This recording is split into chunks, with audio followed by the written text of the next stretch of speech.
At 1:59 a.m., I was already standing at my window because I had learned not to blink through it. Across the courtyard, my neighbor's living room sat in complete darkness, a clean black rectangle on the 5th floor. Then the building clock on my microwave clicked over to 2 o'clock.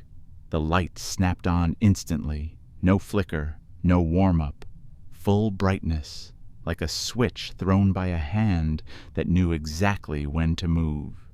That was the part that had started to ruin my nights. Not that he turned a light on, but that he did it with the same precision a system uses.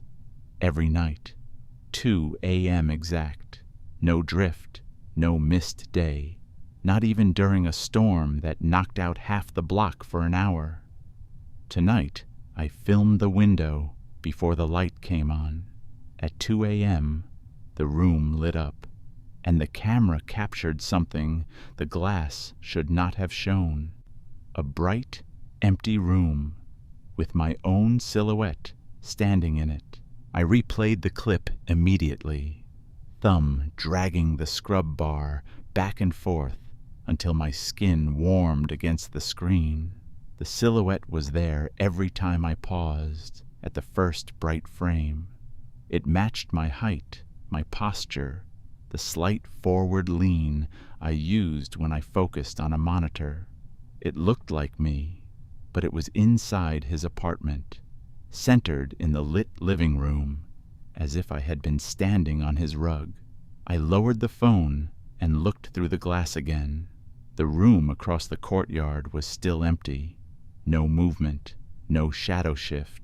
The light held steady, too bright for a late hour, making the rest of the building feel like it had dimmed around it. I checked my own window reflection. It showed me, obviously, and the courtyard behind me. Nothing else. Then I looked back at the clip and saw the silhouette's head tilt a few degrees, not as I moved, as if it had moved on its own. I told myself it was a reflection artifact, some overlap between my own dark room and his bright one. Glass can do that. Cameras flatten depth. A bright rectangle can pull a faint shape into the wrong place. That explanation was clean enough to hold, so I tested it. I turned on every light in my apartment, kitchen, hall, desk lamp. The whole room behind me became a bright box. If the silhouette was my reflection, it should have grown stronger, clearer, easier to explain. At 1:59 the next night, I filmed again with all my lights on, and the phone pressed directly to the glass to remove angle. Across the courtyard, his window stayed dark. At 2 o'clock, his living room snapped bright. The silhouette appeared again, only this time it was darker, sharper, like a cutout, and my own reflection in my glass was gone. That was when I stopped treating it as a trick of light and started treating it like a mistake in the building's layout, a line in reality drawn wrong. I backed away from the window and checked my apartment for anything that could create the shape. A coat on a chair, a hanging shirt, a plant. There was nothing tall enough, nothing centered enough, nothing that would produce a clean human outline. I went to the bathroom and looked in the mirror, not for comfort, but to confirm I still occupied my own space. I did. Ordinary face, ordinary eyes, no change. When I returned to the window, my neighbor's living room was still lit, still empty. I filmed again. Shorter clip, tighter zoom. The silhouette stood in the same place. Then very slowly, it raised one arm, not like a wave, like it was pointing at the window it knew I was behind. I did not knock on his door at 2 a.m. The building had quiet hours, and I had never spoken to him beyond nodding in the elevator. His name on the mailbox was simple, common, easy to forget. We were neighbors in the way city neighbors usually are, separated by drywall and schedules. Instead, I did what I could control. I checked the courtyard for perspective lines. I measured the distance between windows. I counted floors. My building and his formed a rectangle around the courtyard. If I stood at my window, there was no angle that should place my reflection inside his room. I opened the photo app and marked the exact frame where his light turned on. 2 hours. Not 2 hours, 12 minutes. Not 1 hour, 59 minutes, 58 seconds. Exact. Then I watched the clip again. In the bright room, the silhouette's head turned toward the hallway, as if someone had entered off camera. The room stayed empty, but the silhouette shifted its weight, like it was listening. The next day, I tried to see him in daylight. I left my apartment at 9:10 a.m. and lingered by the mailboxes with an envelope I did not need, waiting for a normal reason to speak. People came and went. Delivery drivers, a woman walking a small dog, no one from his unit. At noon I stood by the lobby directory and found his apartment number on the other wing. I walked there, casual, not like someone with a problem. His door was closed, no sound, no scent of cooking, no sign of life. I knocked once, soft, no answer. I checked the peephole on my own door later and felt foolish for doing it. Mine showed the hallway as expected, just beige paint and carpet runner. At 1:58 that night, I was at my window again. At 2 o'clock, his light snapped on, and for the first time, the silhouette was not standing. It was seated in his chair, facing the television, like it lived there. That change mattered because it meant it was progressing, not repeating a glitch, adjusting. The silhouette sat with its shoulders square, hands in its lap, posture too correct to be casual. It looked like someone waiting to be watched. I zoomed the camera until the image broke into grain. The television in his room was off, a black rectangle reflecting only light. In that dark screen, I could see a faint second outline, like a reflection inside a reflection. I lowered the phone and stared with my eyes. The room was bright. The chair was empty. The air between buildings was still. I raised the phone again. The chair was occupied. I turned my phone sideways and moved it left and right against the glass to shift the viewing angle. The silhouette remained anchored in the room as if it belonged to the space, not to my lens.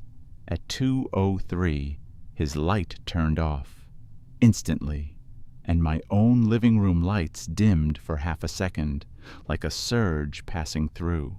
I checked my breaker panel. Everything was fine. The microwave clock had not reset. The router stayed online. My computer uptime was uninterrupted. If it had been a power issue, I would have seen it. That night, I did not sleep. I stayed on the couch with the window in sight and my phone on the table. At 1:45, I made coffee. At 1:55, I set the phone to record and left it running because I wanted a longer line of truth. At 2, his light snapped on. The silhouette was back in the center of his room, but now it was closer to the window, as if it had stepped forward. It raised its hand and touched the inside of his glass. In the same moment, my own window made a faint click, not the building settling, the sound of a latch. I froze with my hand halfway to the curtain, then forced myself to move normally. I checked my window lock. It was still engaged. I ran my finger along the latch and felt the metal seated properly. Nothing had opened. On the recording, the click was clear. A small, precise sound, like someone testing a lock, without wanting to wake the room. I rewound 10 seconds and listened again. The click aligned exactly with the moment the silhouette's hand met the glass. I stood closer to my window and pressed my palm against it, matching the gesture like a stupid experiment. The glass was cold. The courtyard air beyond it stayed still. On my phone screen, in his bright room, the silhouette pressed its palm back, perfectly aligned with mine. For 1 second, our hands overlapped. Then my phone camera focused, and I saw details it should not have captured, my own fingertips.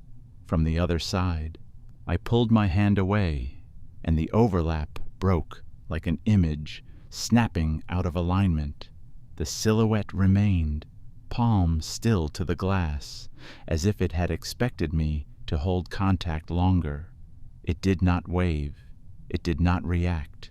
It just waited with a patience that felt practiced. I checked the time. 2:01. My microwave clock advanced normally. The building around me stayed quiet. Somewhere below, a refrigerator compressor kicked on. Normal sounds, normal life. Across the courtyard, the bright room stayed empty to my eyes. On the phone, it was not empty. The silhouette leaned closer to the window until its head filled more of the frame, and the camera's auto exposure adjusted, revealing the edges of the room, the couch, the table, the doorway leading deeper inside.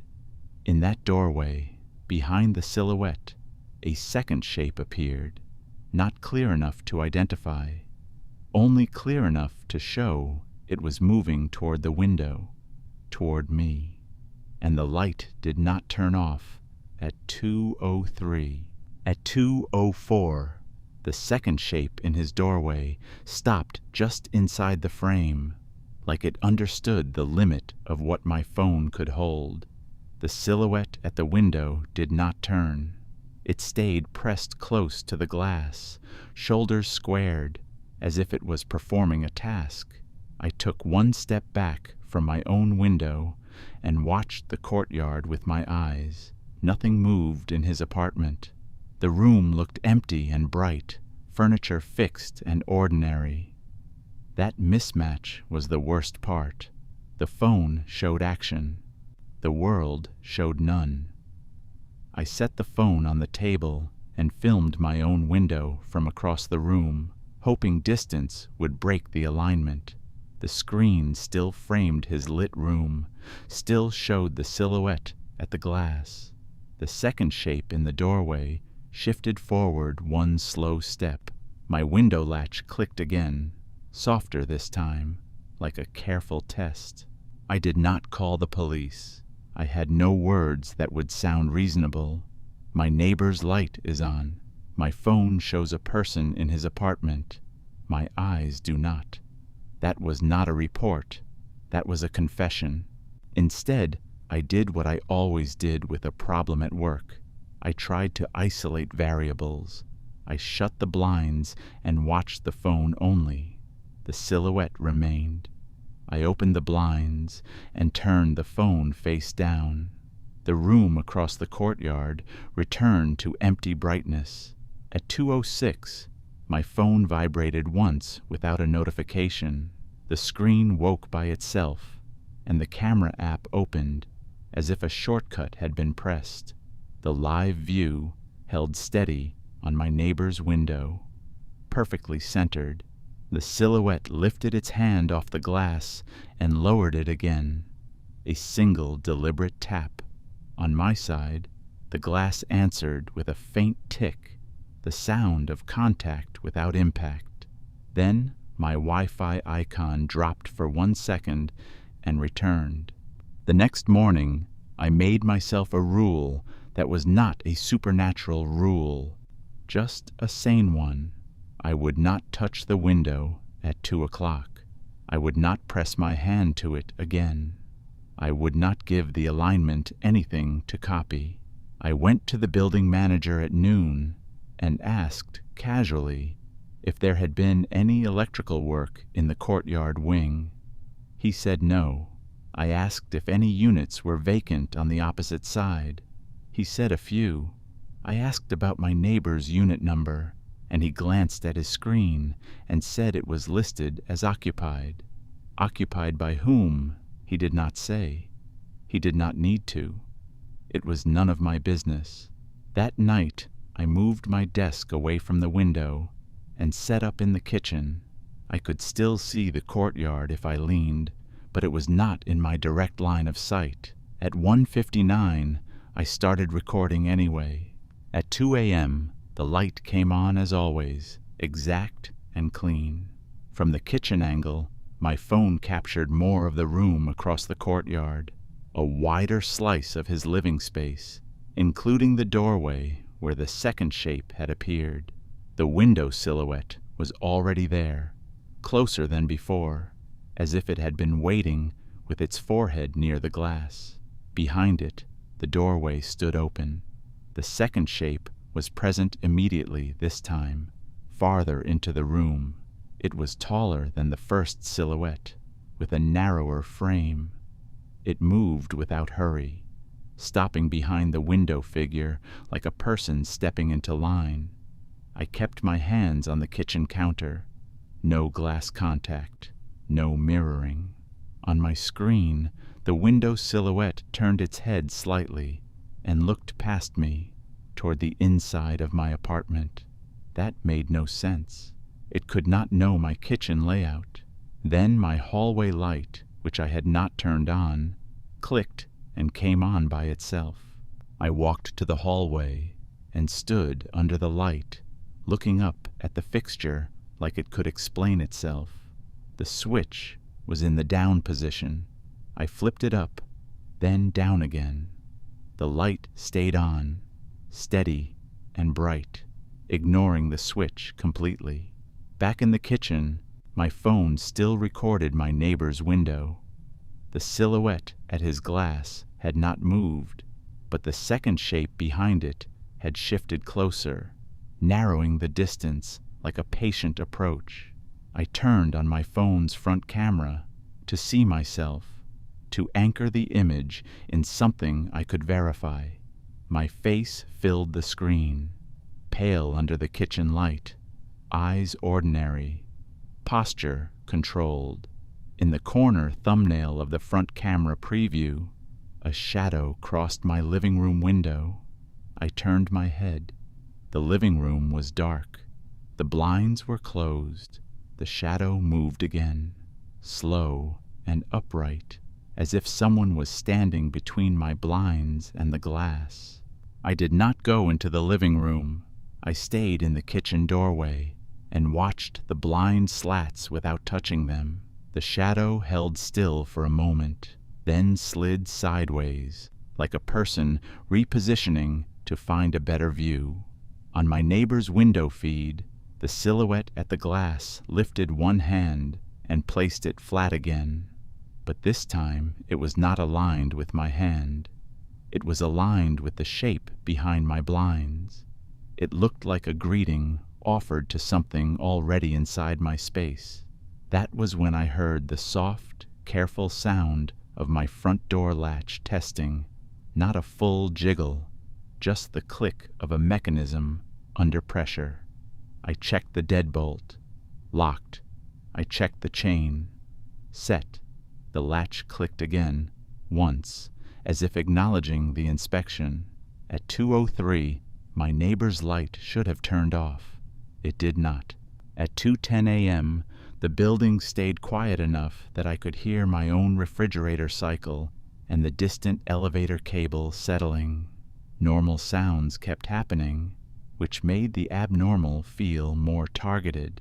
I opened my laptop and pulled up the building's maintenance portal, the one residents used to submit issues. I started typing a ticket about an electrical fault because that was the closest true description.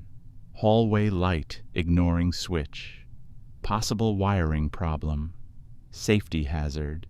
As I typed, the form auto-filled my neighbor's unit number in the location field. I deleted it. It returned. I deleted it again. It returned again, precise and calm, like a system insisting it had better context than I did. Then the description box filled itself with one line: living room light on at 2 a.m. I hit backspace until the line vanished. The cursor moved to the submit button on its own and hovered. I closed the laptop without submitting. In my phone recording, the second shape stepped closer to the window and stood directly behind the first silhouette, stacked like layers. I decided to break the pattern in the simplest physical way. I left my apartment at 1:55 the next night and went down to the lobby. I sat on a bench with my phone and watched the courtyard wing through the glass entrance from a different elevation.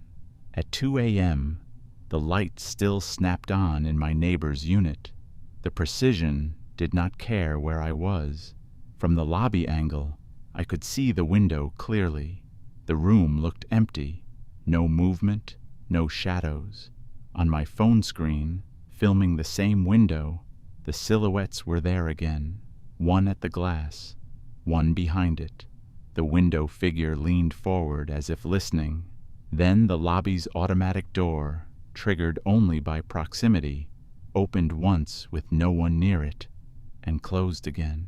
The front desk camera above the mailboxes did not flash its motion indicator, and the lobby clock above the elevator displayed 2 a.m., then flickered and showed 3:17 a.m. for a single second. I stared at the lobby clock until it returned to 2:01, as if nothing had happened.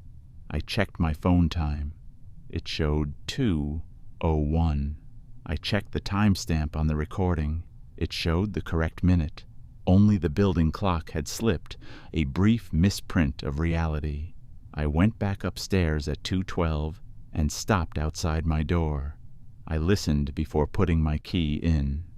No footsteps, no voices, nothing. When I opened the door, the hallway light inside my apartment was on again, steady and bright, still ignoring the switch. The living room blinds were exactly as I had left them, closed tight, slats aligned. I did not go to the window. I went straight to my desk drawer and pulled out a roll of painter's tape. I taped the window latch in place, 2 clean strips forming an X over the mechanism. Then I sat in the kitchen and watched my neighbor's bright window through my phone. The silhouette at his glass lifted its hand, and my taped latch made the same soft click as if the tape was not there. The click was followed by a sound I had not heard before, a low, gentle pressure, like someone leaning a shoulder against a door to feel whether it would give. The window did not open. The tape did not tear, but the glass seemed to accept contact, a quiet acknowledgement of force. On my phone, the window silhouette moved closer until its head filled more of the frame. The camera exposure adjusted, and for an instant the bright room behind it gained depth. I could see the couch and the side table. I could see the doorway. The second shape was no longer behind the first. It was gone from my neighbor's apartment. I watched the screen, waiting for it to reappear in a different corner. Instead, a shadow passed behind my own blinds, slow and upright, the same height as the missing figure. I did not touch the blinds. I did not move toward the window. I turned my head toward my front door. The deadbolt turned once, smooth and careful, like a key being used by someone who knew the lock, and the hallway light in my apartment went out, as if giving the shadow privacy. In the dark, I could hear the small sounds my apartment usually hid. the refrigerator's faint hum, the soft tick of my wall clock, the building's distant plumbing. None of it changed when the deadbolt turned. No footsteps in the hallway, no voices, no elevator chime. I stood in the kitchen doorway and kept my hands visible, away from switches and blinds, like my own body could accidentally confirm something. I listened for the second turn of the lock. It did not come. Instead, my phone screen dimmed, then brightened again on its own. The camera view of my neighbor's window had shifted slightly, recentered, as if corrected by a careful hand. The silhouette at his glass remained, still and close. Then a new reflection appeared in his lit window, not in the room, in the glass itself, a dark shape behind the silhouette, positioned where my living room should have been, as if the window was now reflecting my apartment, even though my apartment was dark. I backed away until my shoulders touched the kitchen wall. I did not want my body near any boundary that could be tested. The painter's tape on the window latch held, white strips clean against metal. I watched them for movement. Nothing. My phone vibrated. One short pulse. No notification banner. Just the device insisting on attention. I picked it up, and the screen displayed the live camera feed, but the timestamp in the corner had changed. It still said 2 o'clock, not 2:18, not 2:21, 2 o'clock, frozen and clean. Across the courtyard, my neighbor's light was still on, which meant we were far past the moment it should have turned off. The building itself was no longer following the old pattern. It was holding the minute open. On the screen, the silhouette lifted its hand and placed it flat on the glass again. On my side, the window answered with a soft, exact click. I did what I should have done earlier. I left. I took my keys, my jacket, and I walked out without looking at the window. I moved through my apartment like I was following a fire drill. Eyes forward, no sudden turns. The hallway outside was lit and empty. My neighbor's doors were closed. The carpet runner showed no marks. I locked my door behind me and held the knob for 1 extra second, feeling the latch seat. In the stairwell, I checked my phone. The camera app was closed. The recording was gone from my recents, as if it had never been saved. Only one file remained in the gallery, a short clip named with a timestamp. I opened it. The first frame was my neighbor's bright window. The silhouettes were there. The second shape was missing. The room looked emptier than it should. In the third frame, the camera tilted slightly, as if the person holding it had turned toward my own window. And there, in my dark apartment, my silhouette stood behind the blinds. I stopped on the stairwell landing and held the phone closer to my face, as if distance would soften what it showed. The silhouette behind my blinds was not a blur. It had clean edges, a posture that matched me too well, a slight forward lean.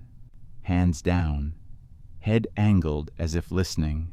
I was not in my apartment. I was in the stairwell. I scrolled the clip forward frame by frame. The silhouette did not move much, but it did shift its weight once, a small adjustment, like someone settling into a stance. Then the clip ended with a single still frame that lasted longer than the rest, a freeze, as if the file wanted me to look. My own window, dark, a human shape behind it, and faintly, in the glass, a second reflection, my neighbor's bright room, as if the two apartments had been placed face to face inside the same pane. My phone buzzed again. This time, there was a banner. Building notice. Electrical maintenance in progress. Do not use elevators. No maintenance was scheduled. I had checked that portal earlier. I went to the lobby and stepped outside into the cold air to reset my senses. The street was quiet. A car passed. Tires on wet asphalt. Normal sound. The sky held the faint pre-dawn gray that made everything look temporary. I looked up at the courtyard side of the building from the sidewalk. My neighbor's window was still bright. My window was dark. From the outside, both looked normal.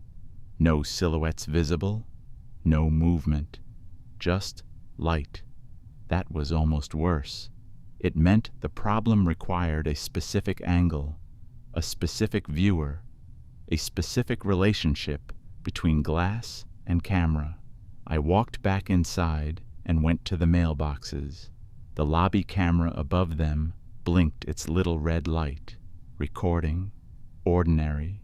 I held my phone up and started filming the lobby camera, just to prove it was there. The phone screen showed the lens, the metal housing, the faint red glow. Then the red glow went out. On my phone screen only. In real life, the camera stayed lit. At 2:27, I called my building's emergency maintenance line. I kept my words simple. I said my apartment lights were behaving wrong. I said the hallway light would not respond to the switch. I said the front door lock had moved as if it were being tested. I did not mention silhouettes. I did not mention 2 a.m. The operator said someone could come in the morning. I asked if they could check the electrical panel room now. She said there was no one on site overnight. She suggested I call police if I felt unsafe. I said I did not feel unsafe. That was not true, but it was the closest I could get to the truth without sounding irrational. I felt procedural. I felt watched by a system, not threatened by a person. While I spoke, a resident entered the lobby and nodded at me.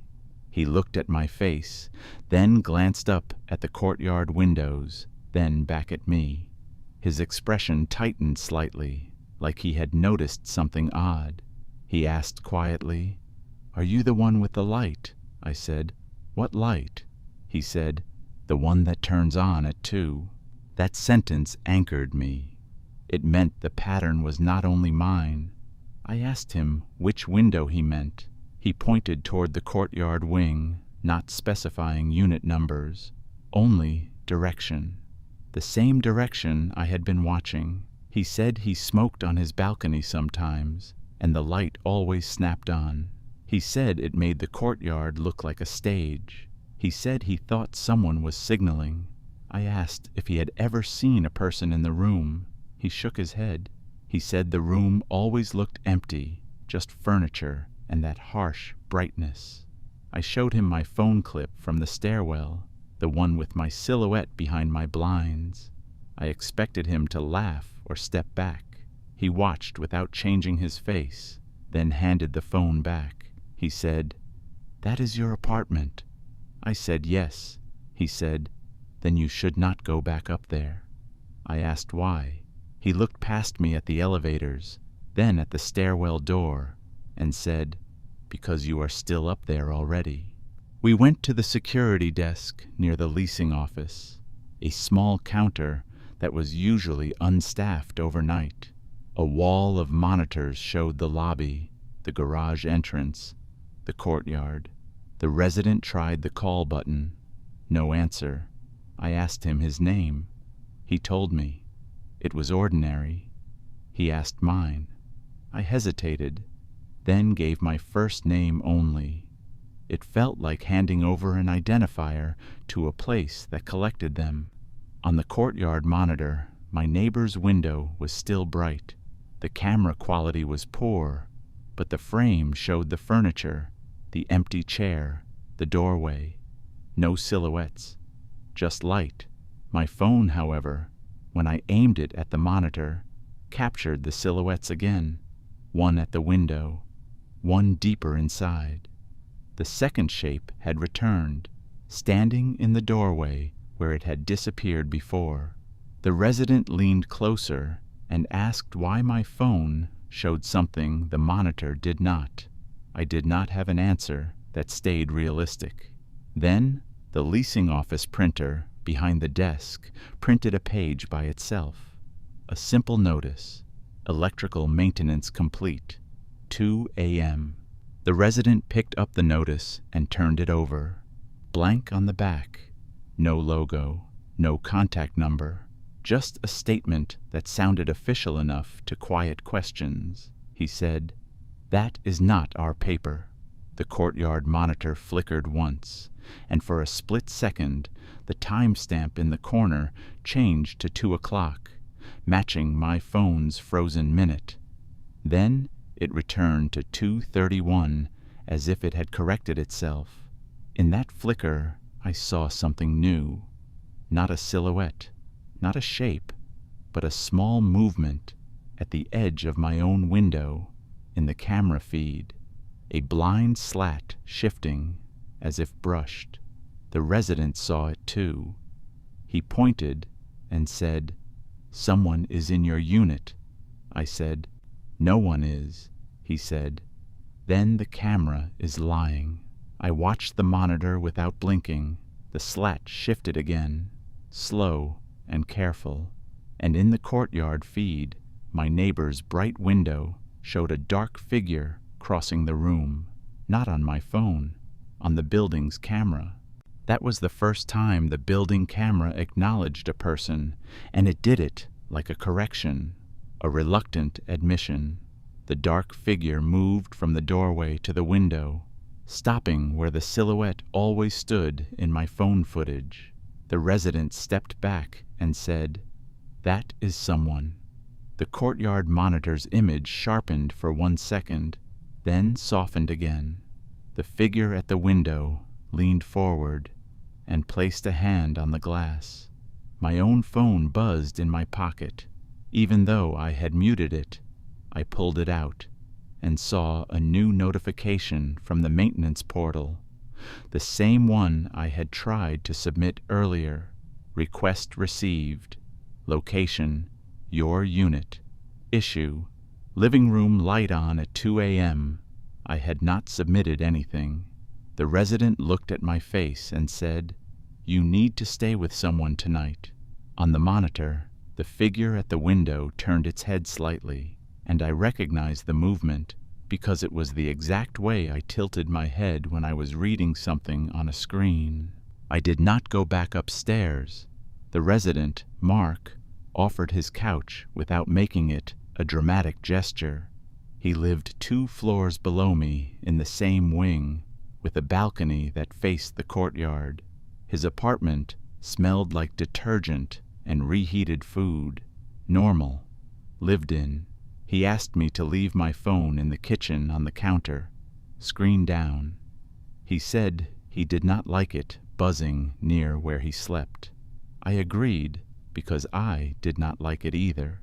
At 1:40 a.m., we sat in his living room with the courtyard window in view. Mark smoked on the balcony with the door cracked, letting cold air in. I watched his clock. 1:58, 1:59. At 2 a.m., my neighbor's living room snapped on again across the courtyard, bright and exact. Mark exhaled smoke and said, "There it is." The room looked empty to both of us. Then Mark's living room lamp, which had been off all night, clicked on by itself. Not at the switch.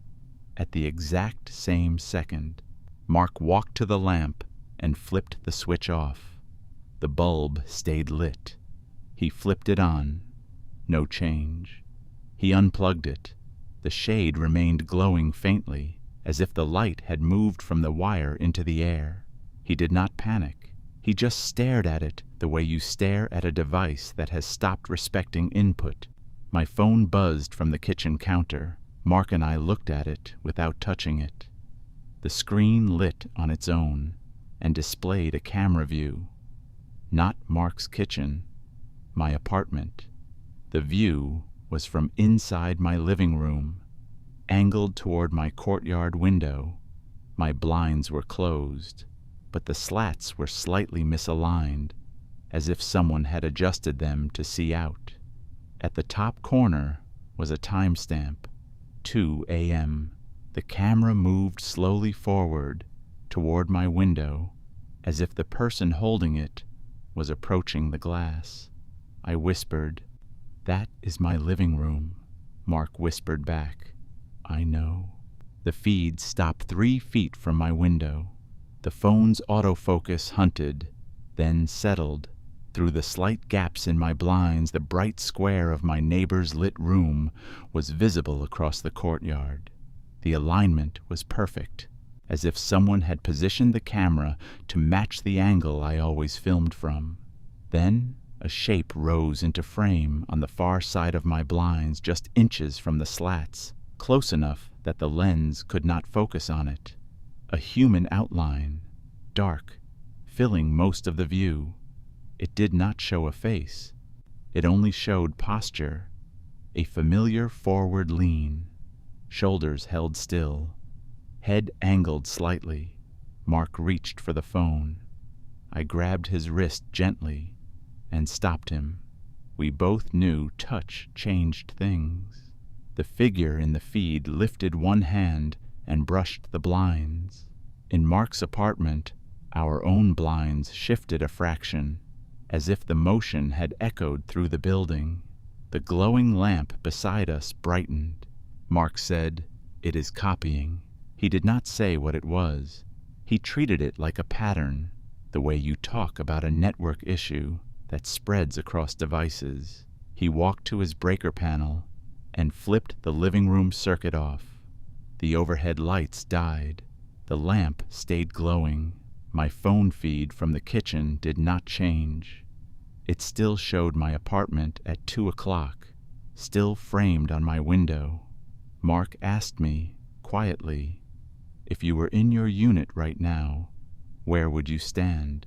I knew the answer, because I had stood there for weeks. I pointed to the space between my couch and the window, the exact spot where the silhouette always appeared in the lit room across the courtyard.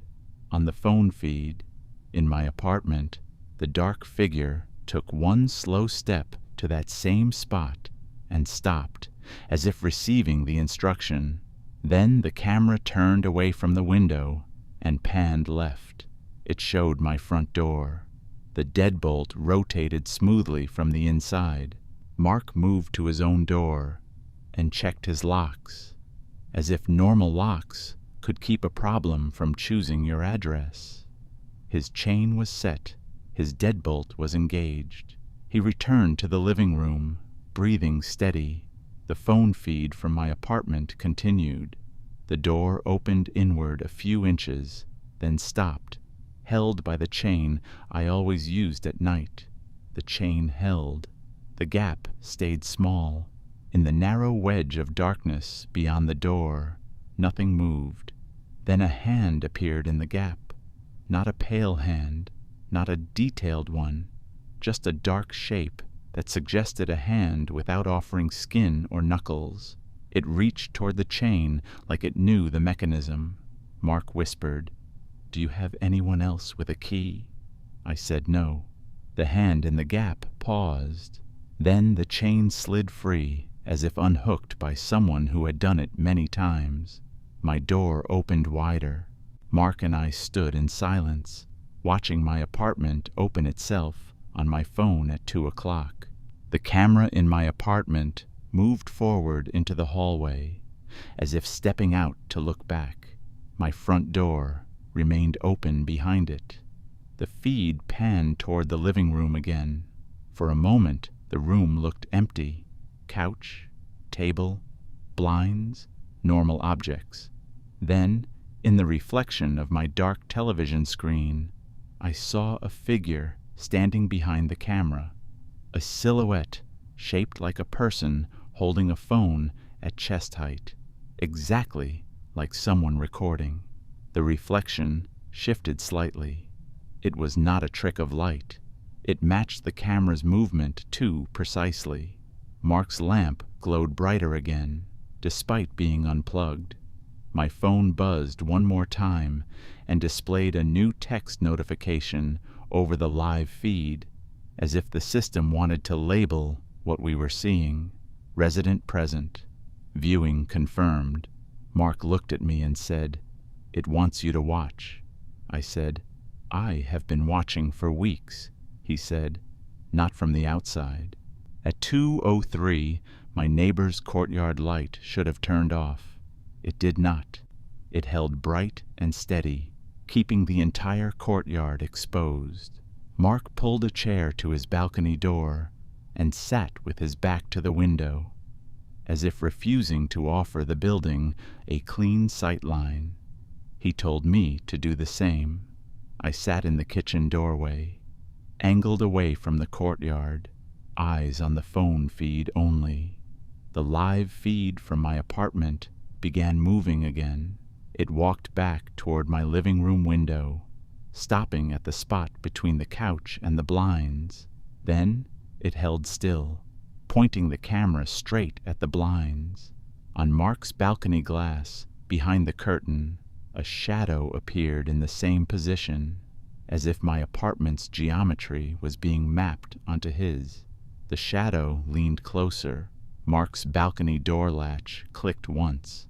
Mark did not move. He kept his hands visible and said, quietly, "Do not stand at your window tomorrow." I said, "I will not." The phone feed text updated as if it heard us. Routine adjusted. When 2:10 a.m. passed and nothing crashed or screamed or shattered, I felt a new kind of fear. Not of an intruder, but of a process that could operate patiently for hours. Mark asked me to describe the first night I noticed the light. I did, carefully, leaving out interpretation. The precise on, the exact minute, the empty room, the silhouette that looked like me. He listened, then said something that made it worse. He said, "Maybe it is not starting at your neighbor. Maybe it is starting at you. Maybe the light is just the indicator that it is active." I asked what he meant. He gestured toward the courtyard. That bright window had always been the anchor, but the feed on my phone was now inside my unit, moving through my rooms as if it owned them. At 2:17 a.m., Mark's unplugged lamp finally went dark. Not a fade, an instant off. At the exact same moment, the live feed from my apartment ended. The last frame froze on my blinds, and the timestamp in the corner changed from 2 a.m. to 3:17 a.m. for a single beat before the screen went black. In the quiet afterward, we could hear normal building life resume. A neighbor flushed a toilet. Someone's TV flickered faintly through a wall. An elevator moved. Ordinary sounds returned like a curtain closing. Mark suggested I sleep, but I could not. I sat at his kitchen table and watched the dark phone screen as if it might light up again. At 6:30, I went back to my apartment with Mark walking beside me. We stopped outside my door. The hallway smelled like carpet cleaner. Normal. My door was closed. The chain was set from inside, which should have been impossible, because the chain could not be set from the hallway. Mark saw it too. The latch sat in place behind the gap, visible through the peephole's angle. I unlocked the deadbolt. The chain held. I knocked once and called my own name quietly, as if speaking to myself could reset the room. No answer, of course. Then the chain slid free by itself, smooth and careful, and my door opened inward an inch. From inside, a hallway light clicked on. At 2 a.m., it had been my neighbor's light. Now, it was mine. I stepped in first, because it was my apartment. and because hesitation felt like compliance. The living room looked unchanged. My blinds were closed. My desk sat where I had moved it away from the window. The painter's tape still formed an X over the window latch, undisturbed. Mark stayed in the doorway, not crossing the threshold, as if he understood the border mattered. I walked to the window and stopped 2 steps away. I did not touch the blinds. I did not touch the glass. I looked at the tape, at the latch, at the frame, everything intact. Then I noticed the smallest new detail. A clean handprint on the inside of the glass, exactly at shoulder height, as if someone had pressed a palm there and held it still. It was not smudged. It was not oily. It looked like pressure without residue, the outline of contact made visible only by the angle of morning light. Mark asked what I saw. I said, "Someone stood here." He asked if I had. I said no. From somewhere behind my blinds, my phone buzzed. I had left it at Mark's apartment, yet the vibration sounded like it was inside my living room, close to the window, as if the building had learned how to place that signal wherever it wanted. Mark and I stood still and listened for the buzz again. It did not repeat, which made it feel less like a device and more like a cue, a single tap on the shoulder to prove it could reach me anywhere. I checked every room with Mark in the doorway, narrating what I saw the way you do when you want your mind to stay practical. Bedroom empty, bathroom empty, closet empty, no open windows, no vents out of place, no sign of a person, only that clean handprint on the inside glass. Mark asked if I wanted him to call building management. I said yes, because a manager was a normal witness, and normal witnesses were anchors. At 1 p.m., the manager arrived with a clipboard and a polite face. He looked at the handprint and said it was probably condensation residue. He wiped the glass with his sleeve. The outline did not smear. It did not fade. It stayed crisp, like it was not on the surface, but in it. He stopped wiping and said, "That is unusual." Mark and I exchanged a look. Unusual was the closest official language we were going to get. The manager checked my locks and said everything worked. He looked at the painter's tape and asked why it was there. I told him I had been having trouble with the latch clicking. That was a safe half-truth. He suggested we replace the latch. He wrote a work order and said maintenance would come tomorrow morning. I asked if they could come before 2 a.m. He smiled politely and said no. After he left, Mark asked if I wanted to stay at his place again. I said yes, not because I thought his apartment was safe, but because I needed to avoid my own window at the anchor time. Routine adjusted, the phone had said. At 1:45 a.m., we sat in Mark's kitchen with the courtyard out of sight. I kept my back to the window and my hands away from glass.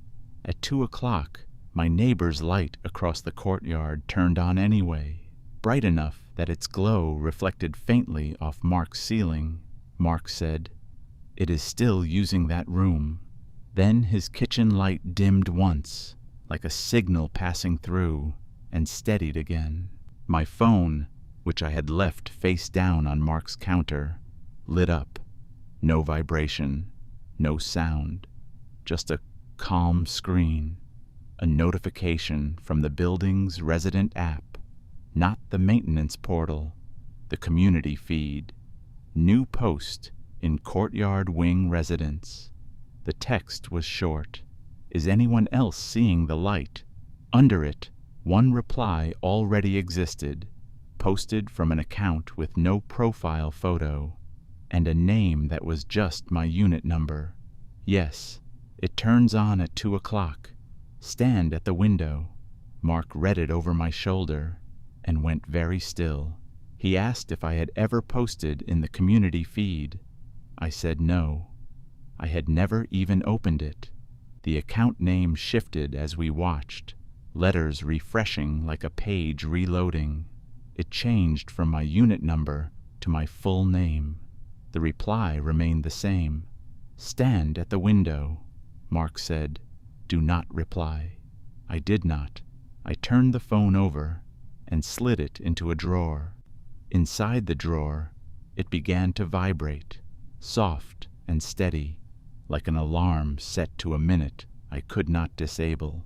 At 2:06, Mark's balcony door clicked once, the latch sound small and precise.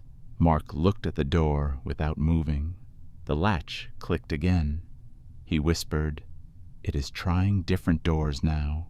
I watched his face and saw he was doing what I had done for weeks, measuring, holding steady, refusing to perform fear. I opened the drawer and took my phone out. The screen had been unlocked. A new screen was open, not an app I recognized, just a clean interface with one question in the center. Confirm you are at the window. 2 options beneath it, yes and not yet. It was the same kind of language as a system prompt, polite and final. I did not touch it. I set the phone down. The cursor moved anyway, selecting not yet, as if someone wanted to choose the safer answer for me. Then the selection changed to yes. Without my finger on the glass, Mark reached to grab the phone, and I stopped him again. Touching it felt like confirmation. The moment yes highlighted, Mark's kitchen lights turned off. The refrigerator hum continued. The clock display stayed on. Only the overhead lights died, making the room feel like a stage that had lost its audience.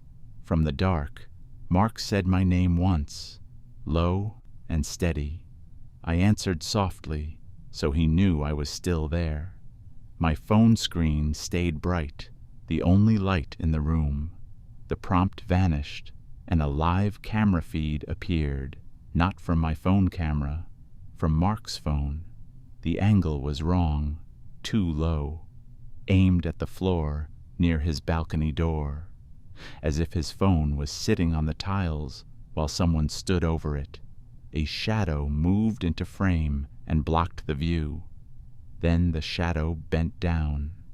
A hand reached toward Mark's phone, not detailed, just a dark shape that suggested fingers. Mark whispered, "My phone is in my pocket." He patted his jacket. His phone was there, yet the feed showed it on the floor, being picked up. The timestamp on the feed read 2 o'clock. I forced myself to speak in practical terms. I said, "We need a third witness, someone who is not connected to either of us.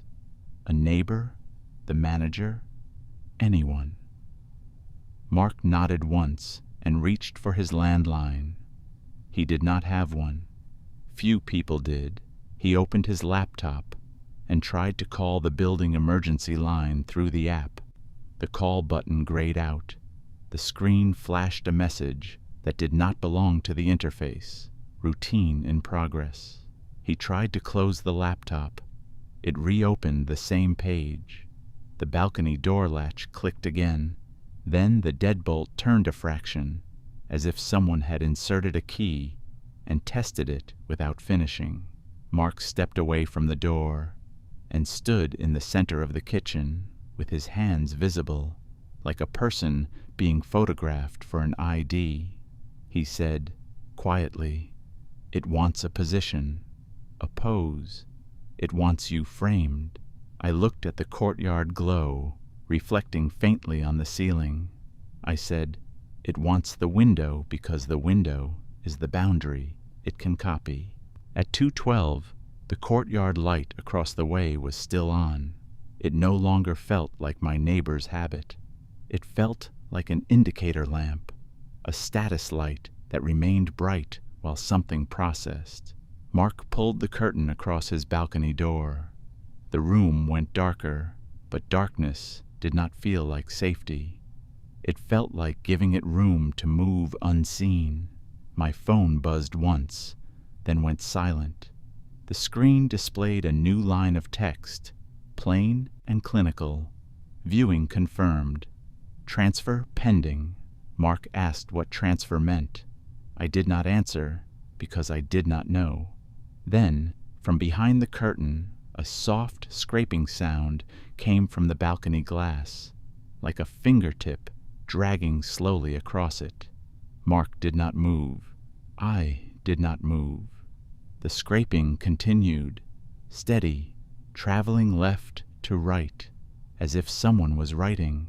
When it stopped, the curtain bowed inward slightly, like a shoulder leaning close behind it, and Mark's balcony door handle depressed as if pressed from the inside. The door did not open, but the movement was wrong. A handle only depresses when a hand is on it. Mark stared at it with a calm face that was beginning to crack at the edges. He whispered, "Do not let it see you react." I nodded and kept my eyes on my phone screen instead of the door. The phone displayed a new feed again. This time it was the courtyard camera from the security desk. A wide shot of the courtyard and the facing windows. The timestamp was clean. 2 o'clock. In that feed, my neighbor's window was bright. My window was dark. Mark's balcony was dark behind the curtain. Then, one by one, other windows in the courtyard wing snapped on. Not all at once. In a pattern, like a sequence. 5th floor, then 4th, then 3rd, each light turning on with the same instant full brightness. Mark whispered, "That is not normal." On the feed, the lights formed a vertical line that ended at my unit, then continued and ended at Mark's unit, as if the building was drawing a path between us. My phone screen switched back to the prompt interface. Confirm viewing complete. 2 options. Confirm and delay. Mark said, "Choose delay if you can. Delay buys time." I did not touch the screen. The cursor moved anyway, hovering over delay. It stayed there for a beat, like it was considering. Then it moved to confirm. Mark stepped forward, reached out, and stopped himself mid-air. His fingers hovered a centimeter above the glass, trembling slightly. Touch would be action. Action would be data. We both watched as the selection clicked itself. Confirm. The moment it did, every courtyard light in the security feed turned off at once. Instant darkness across dozens of windows, like a system shutting down. Mark's kitchen lights turned on again, and in the quiet, we heard a soft sound from the hallway outside his apartment, a key turning in his lock. Slow, careful, confident. Mark moved to the hallway door and put his ear close without touching the handle. I stood behind him, phone still lit in my hand like a small, dangerous lantern. The key turned again, completing the motion this time. The deadbolt retracted with a soft, familiar click. Mark had never given me a key. No one should have been able to do that. The door did not open right away. Whoever was there paused, as if waiting for us to acknowledge it. My phone displayed one last line, plain text over a black screen. Transfer complete. Mark whispered, "Do not open it." I whispered back, "I will not." The handle depressed slowly. The door opened an inch. A thin strip of hallway light fell across Mark's kitchen floor.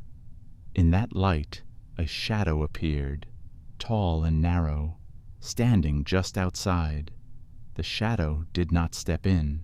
It waited, as if it needed permission, and from the courtyard, faint through walls and distance, the snap of a light switch sounded. 2 a.m., starting again. Mark pushed the door closed with his shoulder without touching the handle. It shut softly, like a careful refusal. He slid the deadbolt back into place and set the chain. His hands moved with control, but his breathing was shallow, the only sign that his body understood danger. We backed away from the entry and stood in the kitchen again, keeping our faces out of any direct line to the balcony glass. The building was quiet in the way it gets right before dawn, when even the pipes sound tired. My phone buzzed once more.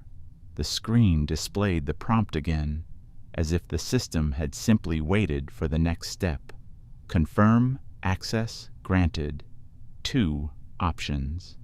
Confirm and revoke. Mark whispered, "Hit revoke."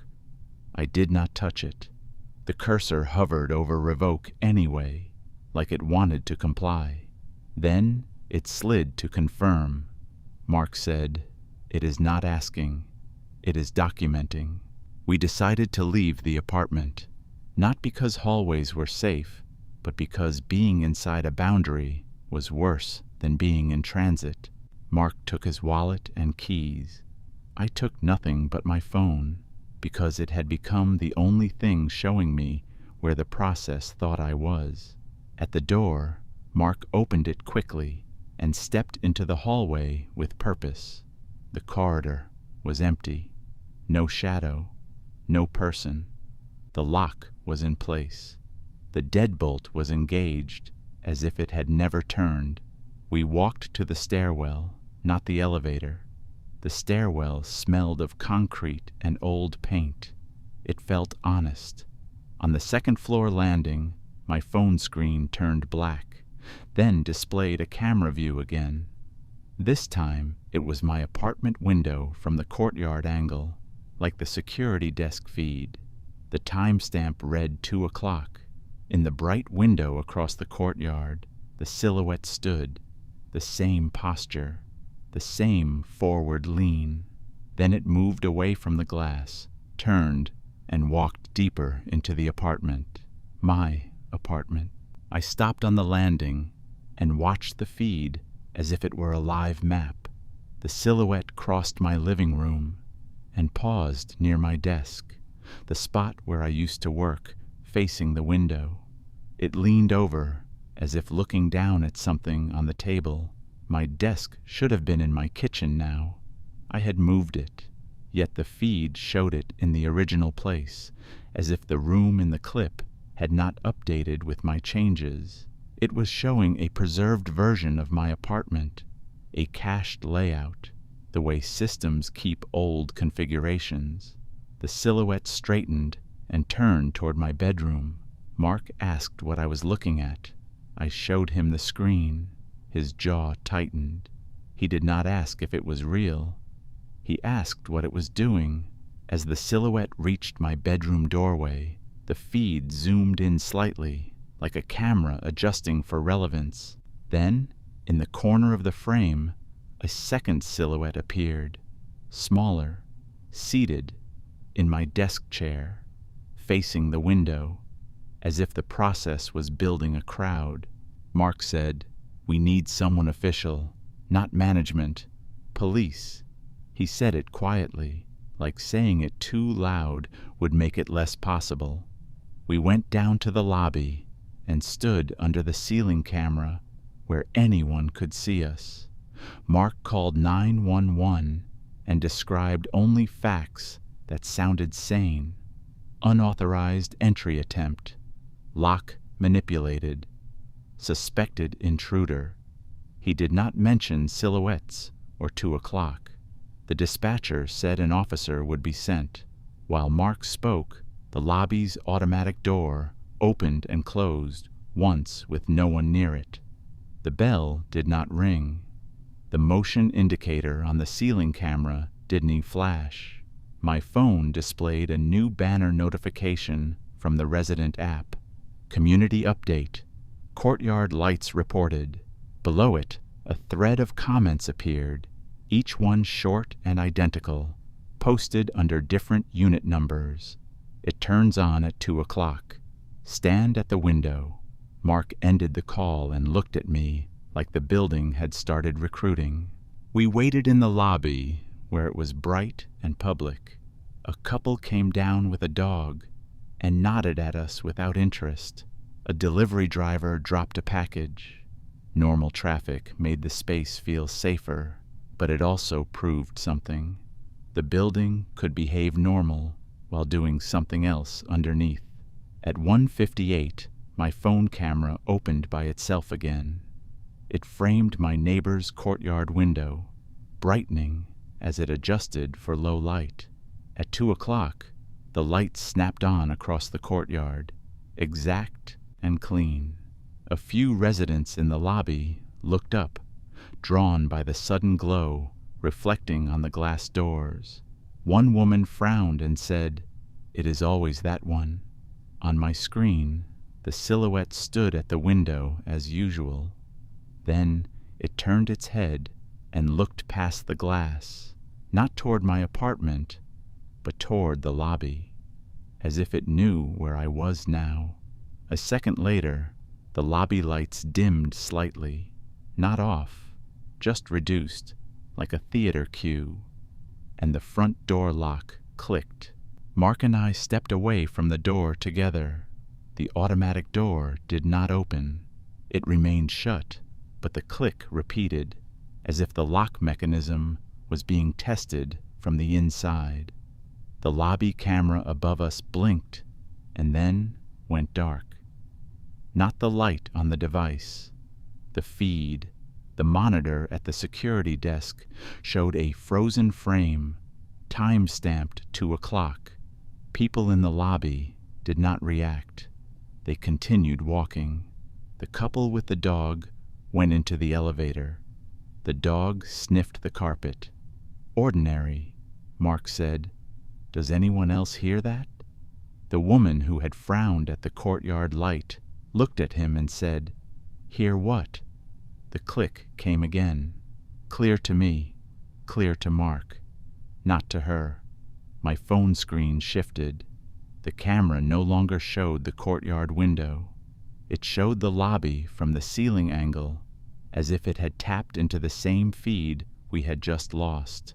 In that view, Mark and I stood near the door, and behind us, in the reflection of the glass entrance, two silhouettes stood where there were no bodies. The silhouettes in the reflection were positioned exactly behind us, aligned like shadows, but two upright, two independent.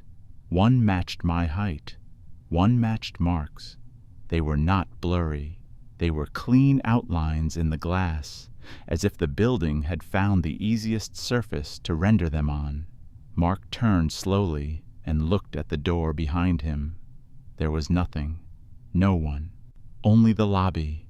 On my phone's reflected view, the silhouettes remained. Then the silhouette behind Mark leaned forward slightly and raised its hand toward his shoulder.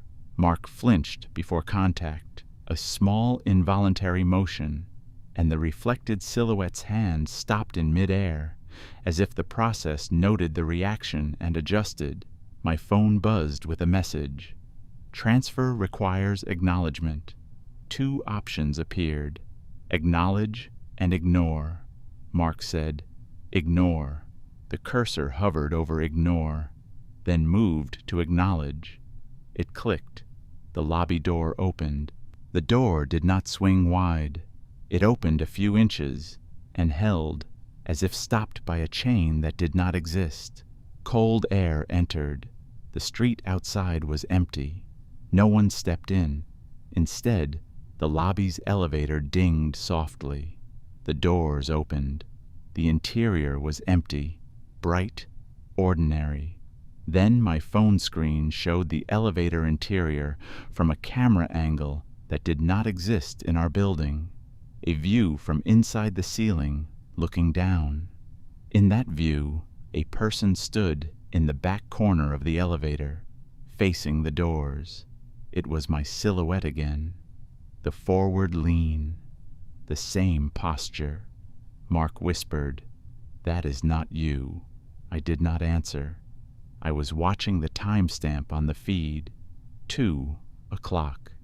The elevator doors in real life began to close, then stopped, then opened again, like they were waiting for someone to enter. The lobby door behind us clicked shut, and the courtyard light across the way remained on, steady and bright. The police officer arrived at 2:12. He was calm, professional, mildly annoyed at being called for a door click. Mark explained the lock turning. The officer checked the door. It worked. He checked the hallway.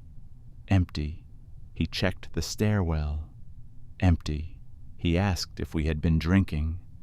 Mark said no. The officer looked at my face and saw only tiredness. I showed him the phone screen, the frozen 2:00 feed with the silhouette in the elevator. I expected him to dismiss it. He watched without blinking, then asked quietly, "Where did you get this camera angle?" I said I did not. He asked to take the phone.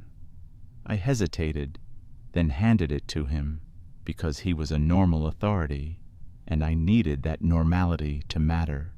The moment his fingers touched the phone, the screen went black. Then it lit again on the home screen, as if nothing had been open. The officer handed it back and said, "That is just your camera." I checked the gallery. The 2:00 clip was there, and now it showed the officer's silhouette in the elevator. Mark's face changed. The officer saw it and adjusted his tone, becoming more careful. He said, "I can take a statement. I can request maintenance. I cannot chase a reflection." Mark asked him to stand with us at 1:59 tomorrow night to witness the light. The officer said he could not promise that. He left us with a case number and the same advice people always give when they cannot help. Stay with family. Stay somewhere else. Lock your doors. After he left, the lobby returned to normal brightness. The courtyard light turned off at 2:13, late and abrupt, like a timer finally allowed to complete. Mark and I went upstairs to his apartment. We did not speak much. Words felt like they built a pathway. At his door, Mark paused and looked at the peephole as if it might show him a truth. He opened it and stepped inside. The living room lamp was off. The kitchen light was off. Everything normal. Then his balcony light snapped on. Instant. Full brightness. Mark checked the time on his stove. 2:00. But it was 2:47. The stove display blinked once, then corrected itself. 2:00. And from behind his balcony curtain, a silhouette stood close to the glass, waiting to be seen. Mark did not pull the curtain. He stood in the center of his living room, with his hands open at his sides, refusing to give the window a clean gesture. I stood beside him, eyes on the stove display, watching it insist on 2:00 like a stuck record. My phone buzzed once. A notification from the resident app. Courtyard event active. Viewing required. Below it, a progress bar appeared, thin and calm, already halfway filled, as if we had been participating without consent. Mark whispered, "It moved from your place to mine." I whispered back, "It moves wherever it gets acknowledged." The silhouette behind the curtain stayed motionless, not banging, not waving, waiting. Mark stepped to the wall switch and flipped the balcony light off. The bulb stayed on. He flipped it on. No change. He turned the dimmer wheel. The light did not dim. It held full brightness, like a screen. The stove display blinked again. 2 o'clock. Then the hallway light in Mark's apartment clicked off, as if the building wanted the balcony to be the only illuminated frame. Mark backed away from the balcony door and sat on his couch, facing away from the curtain, like he was refusing an interview. I sat at the kitchen table where I could see my phone without facing the glass. The progress bar on the resident app continued filling by itself. No taps, no swipes, just time. At 90%, the phone displayed a second prompt. Confirm transfer accepted. 2 buttons, accept and decline. Mark said, decline. Neither of us touched the screen. The cursor moved anyway, hovering over decline. It held there for a beat, like it was considering a polite refusal.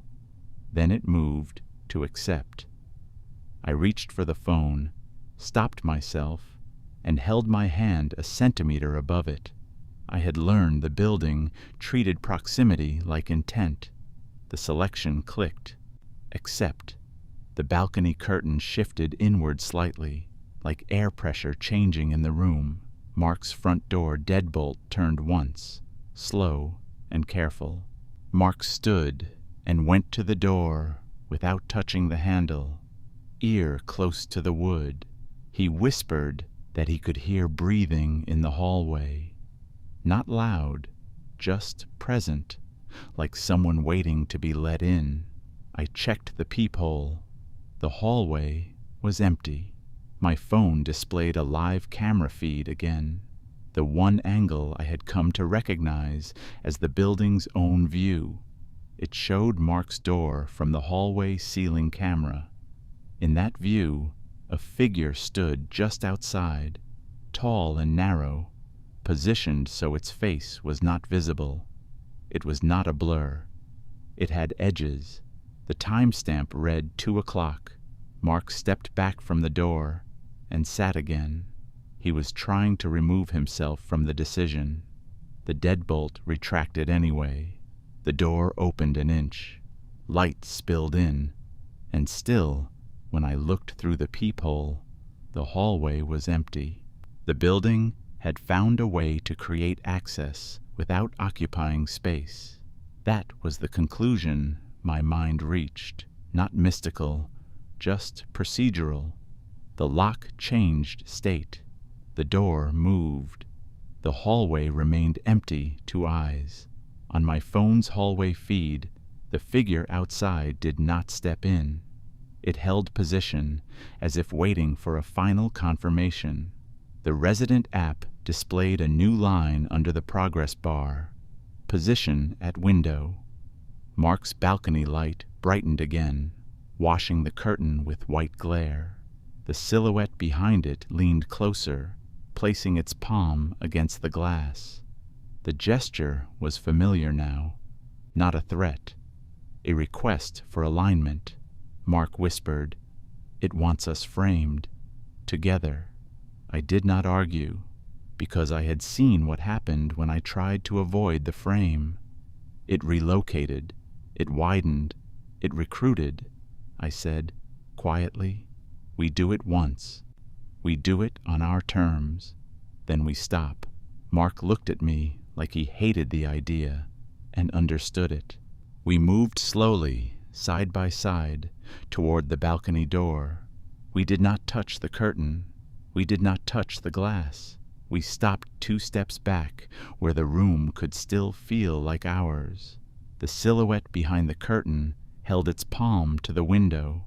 My phone vibrated and displayed a simple instruction: hold position, confirm viewing. The progress bar appeared again, empty now, waiting to be filled. Mark and I stood still, facing the curtain without opening it. We could not see the silhouette directly, only its outline through fabric and light. But the building seemed satisfied with the angle. The bar began to fill. As it filled, The hallway feed on my phone showed the door opening wider, inch by inch, even though no one pushed it. The figure outside remained just beyond the threshold, waiting like a person at a doorway who will not enter uninvited. At 90%, Mark exhaled once, a small sound. The progress bar snapped to completion, and the hallway feed went blank. The lights in Mark's apartment returned to normal immediately. Balcony light off, kitchen light steady, hallway light back. The stove display corrected itself to 249 and stayed there. The resident app screen cleared, returning to the boring list of announcements and package notifications. For a moment, it felt like the building had accepted its data and ended the routine. Mark checked the locks. Deadbolt engaged, chain set. He opened the door a fraction and looked into an empty hallway. Nothing, no figure, no movement, only carpet and quiet. He closed the door and leaned his forehead against it, not in panic, just in fatigue. I thought it was over. Then my phone buzzed with a new alert. Routine complete. Next viewing scheduled. Below it, a time, 2 a.m., and a location that made my stomach tighten, even though I kept my face calm. Location, your unit. Mark said, "It is sending it back." I said, "It is not sending it back. It is updating the schedule." I went home at dawn with Mark walking me to my door like a polite guard. The hallway outside my apartment looked unchanged. My lock worked. My chain worked. My lights responded to switches again. The handprint on the inside of my window glass had faded in daylight, not wiped away, just no longer visible without that specific angle. For 2 days, nothing happened. The courtyard stayed dark at 2 o'clock. My neighbor's window remained unlit. My phone stayed quiet. I almost convinced myself that compliance, one controlled viewing, had ended it. On the third night, I slept. At 1:58 a.m., I woke without an alarm, eyes opening cleanly, as if my body had learned the schedule. I sat up and listened. The apartment was quiet. At 2 o'clock, my living room light turned on. Instant, full brightness. I walked to my doorway and saw the room lit like a set, blinds closed, furniture still, and my phone, on the table, was already recording. The recording did not show my living room from my phone's angle. It showed it from across the courtyard, from my neighbor's window, as if someone had placed a camera there to watch me. In that view, my living room looked empty at first. Then my silhouette appeared at the window, in the exact spot it had always appeared in my neighbor's room. It stood behind my own blinds, palm raised, waiting. I was in my bedroom doorway, watching myself at the window on a screen. The silhouette at the blinds leaned closer and pressed its palm to the glass. In real life, the blinds did not move.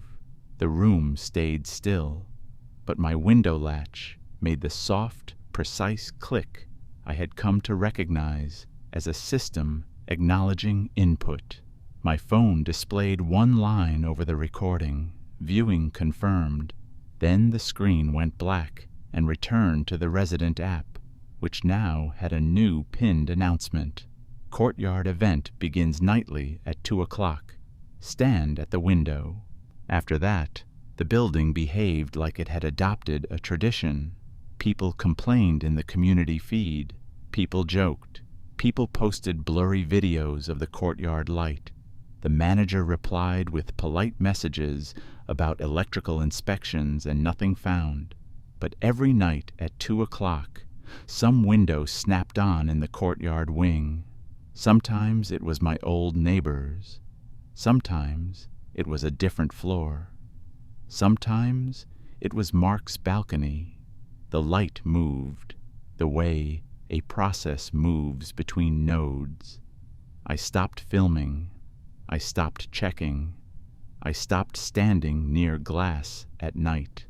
I moved my bed away from any line of sight and learned to sleep with my back to the windows. It did not stop the routine. At 2 o'clock, I would hear one soft click somewhere in the apartment, a latch, a switch, a device waking. Sometimes my phone would buzz with no message. Sometimes it would display a prompt with no buttons, just text, hold position. The building never threatened me directly. It simply kept collecting proof that I was still here. A month later, I found a letter slipped under my door. No envelope, no stamp, a single sheet of printer paper, clean and warm, as if it had just been produced. It was a maintenance notice, formatted like the building's usual memos, with the logo at the top and a manager's typed name at the bottom. But the content was wrong in a quiet way. Courtyard lighting routine, scheduled nightly at 2 a.m. Resident participation required for system stability. Under that, a checklist of instructions. Stand at window. Remain still. Confirm viewing. Do not obstruct glass. There was no signature line, no contact number. In the margin, in smaller text, one last sentence had been added, like a note for a technician. If resident is absent, generate silhouette. I folded the paper and put it in a drawer with things I could not throw away because they felt like evidence. At 1:59 that night, I stayed in bed with my eyes closed. At 2 o'clock, my living room light turned on, and through the wall I heard the soft click of my window latch, answering a hand that was not mine.